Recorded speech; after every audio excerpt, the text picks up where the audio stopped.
Welcome back दोस्तों, क्या हाल है आप सबका। मैं उम्मीद करता हूं कि यार आप सब खैरियत से होंगे। तो गाइस, सबसे पहले मेरा आप सभी से एक छोटा सा सवाल, और इस सवाल का जवाब आप लोगों ने नीचे कमेंट सेक्शन के अंदर जरूर देना है।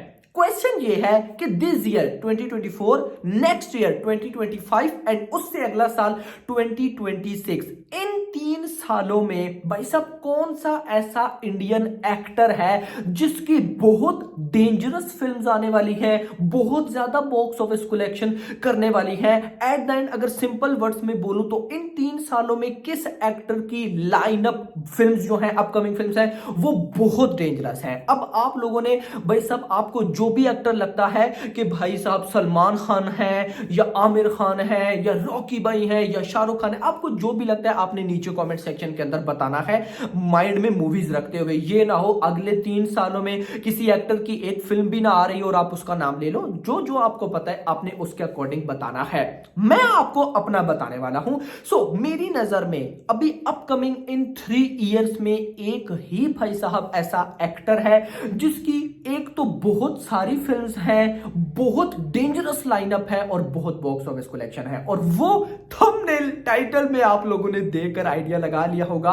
ऑफ कोर्स भाई साहब कोई और नहीं बल्कि वो डार्लिंग प्रभास है। अब आप में से बहुत से लोगों का सवाल होगा, क्यों, किस तरह, कैसे, बताओ। तो सब बताने वाला हूं भाई, लेकिन उससे पहले अगर आपने अभी तक वीडियो को लाइक नहीं किया तो लाइक जरूर करिएगा एंड चैनल को भी सब्सक्राइब कर लें। तो गाइस देखो, मैं आपको लाइनअप से लेकर चलूंगा। सिनेरियोज ये है, अभी भाई साहब प्रभास की सालार भी आ चुकी है और जो आदि पुरुष निभाना था वो भी आ चुकी है। नेक्स्ट सिनेरियो ये है कि इस साल 2024 के अंदर भाई साहब प्रभास की फिल्म आएगी मारुति के साथ। यस, मारुति के साथ जो फिल्म होने वाली है वो आने वाली है। अभी पोंगल पे उसकी रिलीज डेट अनाउंस हो जाएगी, फर्स्ट लुक भी आ जाएगी, हमें आइडिया हो जाएगा। और जहां तक अगर मैं अपना पर्सनल ओपिनियन बताऊं तो मुझे लगता है कि 20 यानी कि ये जो साल है इसके मिड में अगस्त सितंबर में भी, सितंबर में भाई साहब हमें ये जो मारुति के साथ फिल्म है ये देखने को मिल सकती है। अब सबसे पहले गाइस,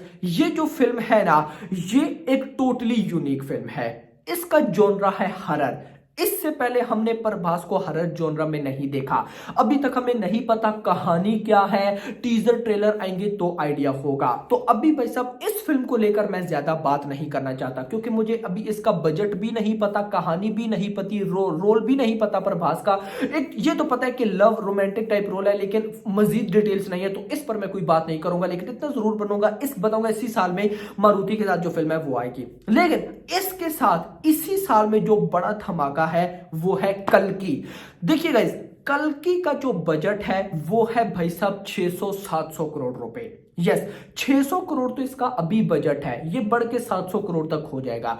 अगर मैं कल्कि को लेकर सिंपल वर्ड्स में आपको बताऊं तो इतना बोलूंगा कि कल्कि फिल्म का जो जॉनरा है ना, जो कहानी है, अगर वो परफेक्ट बनी हुई, ऑडियंस को क्लिक कर गई, भाई वो फिल्म कुछ दिनों में 1,000 करोड़ कमाएगी, कुछ दिनों में। ये आप लोग माइंड में रखिएगा। यस, क्योंकि अभी सालार के आने के बाद बहुत से लोगों ने तेलुगु के अंदर और भी कई जगह पे भाई साहब प्रभास का लेवल या क्रेज देख लिया होगा। सालार के टाइम प्रभास का वो लेवल देखा है जो बाहुबली 2 के टाइम देखा था। बाहुबली 2 के बाद 3 फिल्म्स आई, साहू, राधेश्याम, आदि पुरुष, तीनों के टाइम वो वाला सीन ही नहीं था जो आदि पुरुष के, जो बाहुबली 2 के टाइम था, वो सालार के टाइम देखा। यहां पर अगर तो कल्कि का टीजर देखो, टीजर जो अभी आया था वो काफी इंप्रेसिव था, बहुत फिट लगा। सेम अगर अपकमिंग जो भी कंटेंट आने वाले हैं, ट्रेलर जो और कोई टीजर हो जाए, अगर तो वो क्लिक कर गए तो मैं कहता हूं, और फिल्म के रिव्यूज बवाल निकल आए, तो भाई साहब कल्कि जितनी बड़ी बॉक्स ऑफिस कलेक्शन कर सकती है ना, आप लोग सोच भी नहीं सकते। इस फिल्म का अनलिमिटेड, क्योंकि इस फिल्म की सबसे पहले तो स्टार कास्ट बहुत बड़ी है भाई साहब। प्रभास तो है ही, बॉलीवुड के अमिताभ बच्चन है, कमल हसन है, उसके बाद दीपिका है, और भी एक्टर्स हैं जिनका अभी तक हमें नहीं पता, और हमें अभी कहानी भी उस तरह की नहीं पता। लेकिन जस्ट मैंने आपको काफी टाइम पहले बताया था कि जस्ट 200 करोड़ रुपए का एक सेट लगाया गया था, जो कि वर्ल्ड वाइड वॉल पर कोई ऐसा बनाया गया था। वो तो जब फिल्म आएगी तभी हमें पता चलेगा। खैर, कल्कि हो गई। अब देखो, कल्कि की release date expected 29th of May 2024 है, बट मुझे नहीं लगता। मुझे पर्सनली ऐसा लगता है कि ये फिल्म अगर इस साल आई भी तो लास्ट में आएगी, दिसंबर तक, उससे पहले नहीं। क्योंकि भाई इस फिल्म के वीएफएक्स का काम इतना बड़ा है कि अभी तक अगर मैं बोलूं किसी इंडियन मूवी में इतना वीएफएक्स यूज नहीं हुआ तो ये गलत नहीं होगा जितना कल्कि में यूज होने वाला है। एक नेक्स्ट जनरेशन की गाइस ये फिल्म है। खैर, बात होगी कल की, दो फिल्म्स होगी, मारुति एंड कल्कि। उसके बाद भाई साहब जो फिल्म आएगी वो आएगी सालार पार्ट 2। यस मेरा भाई, this is official, Salaar part 2 release होगी और वो रिलीज होगी 2025 के लास्ट मंथ में। वो सितंबर में भी आ सकती है, अक्टूबर में भी आ सकती है, नवंबर में आ सकती है, दिसंबर भी। ज्यादा चांसेस है दिसंबर के, तो 2025 का जो लास्ट मंथ दिसंबर होगा उसमें आएगी। और यहां पर सालार का पार्ट 2 पार्ट 1 से कई गुना ज्यादा डेंजरस होने वाला है। देखो यहां पर पार्ट 1 कैसा गया, बहुत से लोग कहते हैं अच्छा नहीं गया, बहुत से लोगों ने फिल्म भी नहीं देखी, जानबूझकर नेगेटिव रेटिंग दी। किसने दी? सबका आपको पता है।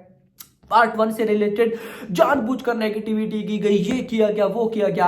वहीं पर बहुत से लोग ऐसे भी थे जिन्होंने सालार पार्ट 1 दो बार देखी। अगर बिलीव नहीं आता तो मैंने भाई साहब जो अपनी वीडियोस थी, वीडियोस के लास्ट पर आपको पता है मैं इंटरव्यूज लगाता था, आपने में से बहुत से लोगों ने देखा भी होगा। उस इंटरव्यूज के अंदर भी कुछ लोग ऐसे थे जो बोल रहे थे कि मैं सेकंड टाइम आया हूं। तो बहुत से लोगों को फिल्म पसंद आई है, तो मैं सिर्फ उन्हीं की बात कर रहा हूं कि जिनको पसंद आई है तो उनको पता है कि भाई पार्ट 2 कितना डेंजरस होने वाला है। पार्ट 1 में तो सिर्फ भाई साहब कैरेक्टर बिल्डिंग थी, पार्ट 2 में असली पॉलिटिक्स गेम्स होंगी। मजा भाई साहब पार्ट 2 में आने वाला है। तो बहुत बड़ी फिल्म है पार्ट 2 भी। और अगर पार्ट 2 की भी बवाल लेवल रिव्यूज निकल आते हैं तो पार्ट 2 ही इतनी बॉक्स ऑफिस कलेक्शन कर जाएगी कि आप लोग सोच भी नहीं सकते।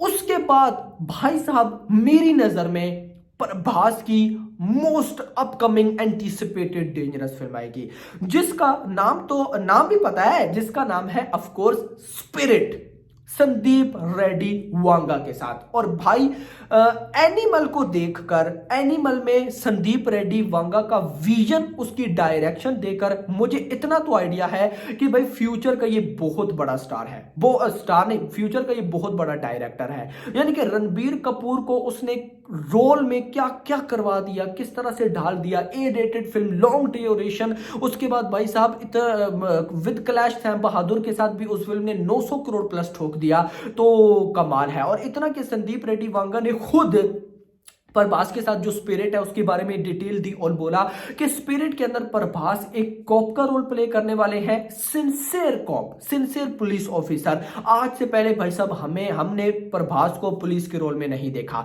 सो खुद सोचो कि भाई साहब हमने पुलिस कॉप पे बहुत सारी फिल्म्स देख रखी हैं, लेकिन भाई एक एंग्री यंग सिंसियर और कॉप ऑफिसर वो क्या करेगा आप लोग सोच भी नहीं सकते। तो गाइस फिलहाल भाई प्रभास की ये 4 अपकमिंग मोस्ट डेंजरस फिल्म्स हैं। यानी कि डेंजरस तो मैं कुछ को बोलूंगा, यानी कि एक है मारुति के साथ फिल्म, कल्कि डेंजरस हो सकती है अगर वो बवाल लेवल निकली, सालार पार्ट 2 भी तबाही निकलेगी, एंड भाई साहब संदीप रेड्डी वांगा की तो बवाल ही। तो भाई साहब संदीप रेड्डी वांगा की जो फिल्म है वो 2026 में आएगी। अब 2026 में वो कब आती है वो देखना इंपॉर्टेंट होगा। तो ये जो 3 साल है इसमें प्रभास का लाइनअप बहुत डेंजरस है, और किसी बॉलीवुड या साउथ या किसी इंडियन स्टार का भाई साहब अपकमिंग मतलब है, लेकिन गैप बहुत ज्यादा है। जैसे मैं अल्लू अर्जुन की बात करता हूं तो अल्लू अर्जुन की अभी पुष्पा 2 आएगी, मतलब कि उसकी भी रिलीज डेट वैसे तो अगस्त है, लेकिन लग रहा है कि पोस्टपोन होगी। चलो मान लेते इसी साल आ जाएगी। उसके बाद फिर भाई साहब अल्लू अर्जुन अगली फिल्म की मतलब करते करते बहुत देर हो जाएगी। लेकिन भाई पर अगर हम प्रभास को देखें तो 4 फिल्म्स इन 3 सालों में। और एक बात मैं आपको और भी बता दूं, बाहुबली 3 भी आएगी कब उसको छोड़ दो, लेकिन वो भी आएगी। तो लाइनअप बहुत डेंजरस है और कई डायरेक्टर्स की लाइनें लगी हुई हैं प्रभास के लिए। Hope for the let's see, देखते क्या होता है। अभी तक के लिए गाइस होप सबको वीडियो पसंद है तो वीडियो को लाइक करो, चैनल को सब्सक्राइब करो और अगली आने वाली वीडियो तक अपना ख्याल रखिएगा। Thanks for watching.